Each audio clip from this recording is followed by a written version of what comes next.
Hello friend, welcome back. दोस्तों, आज की क्लास में हम पढ़ेंगे जीएसटी और जीएसटी के अंदर हम बताएंगे आपको कि जीएसटी का बेनिफिट क्या है, यानी बेनिफिट ऑफ जीएसटी। आज की क्लास में हमारा टॉपिक होगा।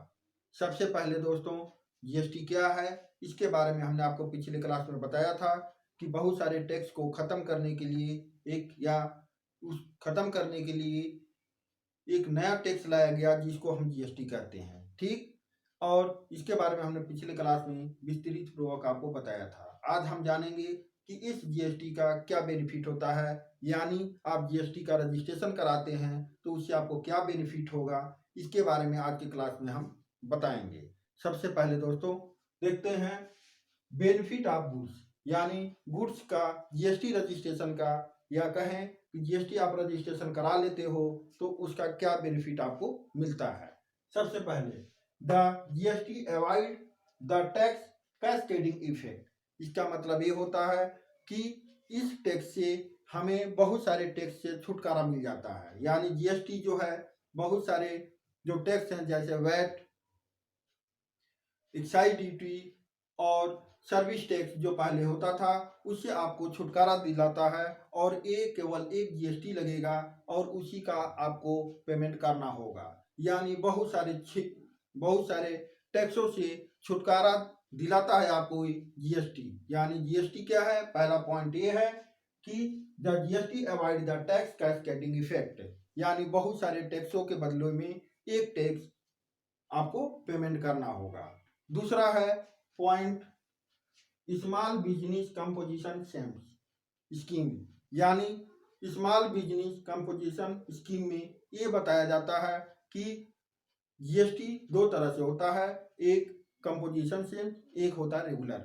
यानी आप जो है छोटे व्यापारी हैं या कहें कि छोटे बिजनेस के लिए एक स्कीम लाया गया जिसको कहते हैं कंपोजिशन स्कीम।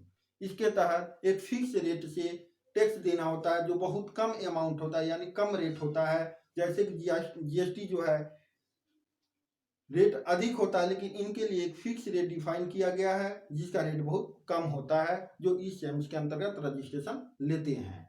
ये है दूसरा, यानी कहने का मतलब स्मॉल बिजनेस कंपोजिशन सेम्स के अंतर्गत ये आता है।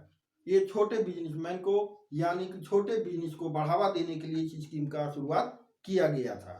इसके बाद सिंपल ऑनलाइन प्रोसेस, यानी इसका रिटर्न फाइल करने के लिए आपको बहुत परेशान होने की जरूरत नहीं है। इसका एक सिंपल प्रोसेस है, सिंपल तरीका है। ऑनलाइन और ऑफलाइन दोनों ही आप कर सकते हैं, लेकिन ऑनलाइन भी बहुत कठिन नहीं है, बहुत आसानी से आप इसका रिटर्न फाइल कर सकते हो और इसका टैक्स का भी पेमेंट कर सकते हो।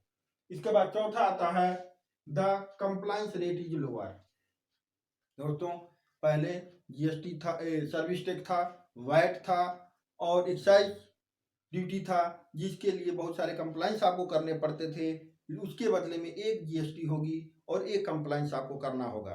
यानी बहुत सारे कंप्लायंस की जगह आपको एक कंप्लायंस ही करना होगा, तो जीएसटी का रिटर्न फाइल करना होगा, जीएसटी ही पेमेंट करना होगा। तो इससे आप बहुत सारी समस्याओं से बच जाते हो। इसलिए इस जीएसटी का ये बेनिफिट है कि आप बहुत सारी समस्याओं से बचते हुए एक जीएसटी का पेमेंट करके अपने बिजनेस को एक सही तरीके से आप चला सकते हो, और इनकम जो है गवर्नमेंट को भी आप फायदा पहुंचाते हो और साथ में अपने भी फायदा लेते हो।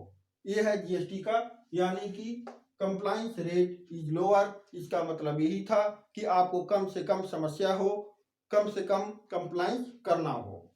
इसके बाद इंक्रीज लॉजिस्टिकल इफिशियंसी, यानी बिजनेस का जो इफिशियंसी है इसके द्वारा बढ़ जाता है। ठीक, और इसके बाद आता है हमारा GST regulated the unorganised sector, यानी जीएसटी के अंतर्गत अगर आपने रजिस्ट्रेशन करा लिया है तो चाहे ऑर्गेनाइज सेक्टर हो या अनऑर्गेनाइज सेक्टर, वो भी इसके अंतर्गत आ जाने से, जीएसटी रजिस्टर्ड करा लेने से आप जो है एक अच्छे से बिजनेस को गो ऑन करा सकते हैं। ठीक, ये था हमारा बेनिफिट ऑफ जीएसटी। जीएसटी के ये सारे बेनिफिट थे। दोस्तों अगले क्लास में फिर मिलेंगे एक नए पॉइंट के साथ, एक नई सुबह के साथ। Thank you for cooperation.